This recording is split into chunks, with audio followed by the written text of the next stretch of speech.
গৌৰীপুৰত BJP আৰু এআইডিএফৰ বিৰুদ্ধে সৰব ৰাইজৰ দলৰ বিধায়ক অখিল গগৈ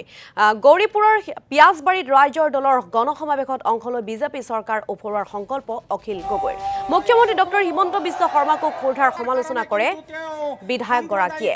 বিৰোধী ঐক্যমঞ্চৰ সৈতে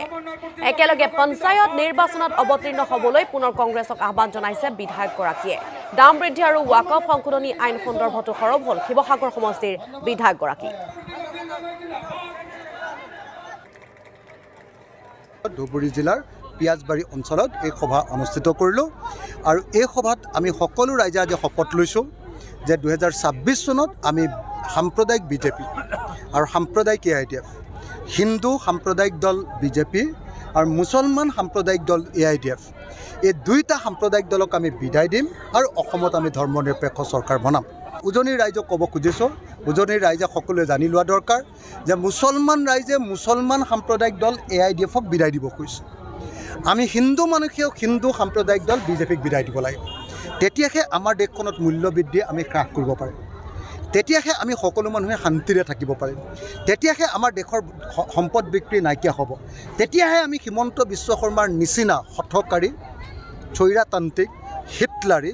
বাক স্বাধীনতা হৰণ কৰি দিয়া মানুহৰ কণ্ঠৰুদ্ধ কৰি দিয়া এজন মুখ্যমন্ত্ৰী যি নিজকে ৰজা বুলি ভাবে তেওঁক আমি শাসনৰ পৰা খেদিব পাৰিম অসমত এখন ধৰ্মনিৰপেক্ষ চৰকাৰ প্ৰতিষ্ঠা কৰিবৰ কাৰণে সকলো বিৰোধী দলক একলগ কৰি মই কৈছোঁ যে কংগ্ৰেছ দলে বাস্তৱিকতালৈ ঘূৰি আহক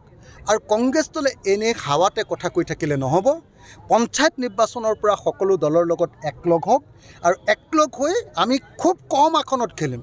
আমাক যদি গোটেই ডিষ্ট্ৰিক্টখনত কয় যে জিলা পৰিষদ এখনেই লোৱা এখনতে খেলিম এখনতে খেলিম যদি কয় আঞ্চলিক পঞ্চায়ত 3খন খেলা 3খনতে খেলিম তথাপি একলগ হ'ব লাগে যাতে 2026 চনত আমি সাম্প্ৰদায়িক বিজেপি আৰু সাম্প্ৰদায়িক এআইডিএফক পৰাভূত কৰিব পাৰোঁ আচৰিত ধৰণৰ কথা যে আমাৰ বিহুৰ আগে আগে তেওঁলোকে 50 টকা গেছ চিলিণ্ডাৰৰ দাম বঢ়াই দিয়ে পিঠা কেনেকৈ ভাজিম চিৰা কেনেকৈ খুন্দিম আমাৰ সান্দহ খুন্দিবৰ কাৰণে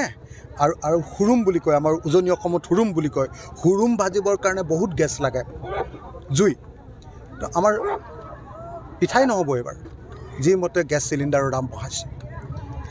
এইটো গেছ চিলিণ্ডাৰৰ বৃদ্ধি অসমৰ প্ৰত্যেকজন মানুহৰ ওপৰত এটা ডাঙৰ অৰ্থনৈতিক আক্ৰমণ